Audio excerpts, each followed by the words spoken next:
స్వామివారు ఉండేటువంటి, స్వామివారి నిలయం ఉండేటువంటి, స్వామివారు వేంచేస్తున్నటువంటి కొండ మాత్రమే కాదు, 7 కొండల మీద ఎక్కడా కూడా అన్య మత ప్రచారం చేయటం నిషేధం అని చెప్పి ఇట్లాంటి పలు అంశాలతో 7 కొండలు స్వామివారి ఆస్తి అని చెప్పని, స్వామివారి నిలయం అని చెప్పని, తిరుమల దివ్యక్షేత్రం అని చెప్పని పిలవాలని చెప్పని జీవో ఇచ్చింది ఎవరు? రాజశేఖర రెడ్డి. 2 కొండలు అన్నాడు. ఇప్పుడు ఎవరేమైపోతారు? సర్వనాశనం అయిపోయేది ఎవరు? కానీ ఎవరు సర్వనాశనం అయిపోయేది? మట్టి కొట్టుకుపోయేది ఎవరు? మీరు అంటున్నారు కదా జగన్మోహన్ రెడ్డి మట్టి కొట్టుకుపోతావు, సర్వనాశనం అయిపోతావు, మా దేవుడి జోలికి వచ్చావు, కొత్తగా మీ దేవుడు అయిపోయాడు వెంకటేశ్వర మా చెప్తాడు. ఆయన చంద్రబాబు నాయుడు గారు అబ్బా మాట్లాడు. ఆయన ఇంట్లోంచి అంట చిన్నప్పుడు ఎదురుకుండా 7 కొండలు కనిపించాయంట.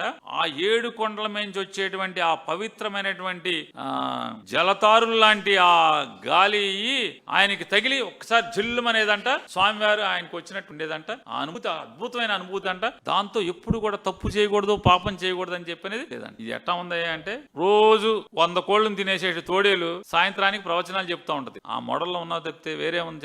చంద్రబాబు నాయుడు గారు నీ మాట నమ్మరేమో, నన్ను నమ్మట్లేదు. పవన్ కళ్యాణ్ కూడా నమ్మటం మానేశారు సార్. ఆల్రెడీ ఛానల్ అయిపోయింది నమ్మటం మానేసేసి. ఎందుకని మానేశారు అనుకున్నారు? ఆయన ఊరికే జగన్మోహన్ రెడ్డి గారిని తిరతాకి తెప్పితే ఆయన చెప్పింది ఏది చేయడు. పరిశ్రమ కాలుష్యాలు వస్తున్నాయి. ఎవరికి? మా ఊరు కాదు, కుప్పం కాదు, బందర్ కాదు, పిఠాపురం జనం ఘోష, మేము నాశనం అయిపోతున్నామంటే ఆయన వెళ్ళి నేను మనిషినే కదా, నేను దేవుణ్ణి కాదు కదా, 100 రోజులు టైం ఇవ్వండి పరిష్కారంతో వస్తా అన్నాడు. 100 రోజులు వెళ్ళిపోయి ఇంకో 100 రోజులు కూడా అయిపోయింది.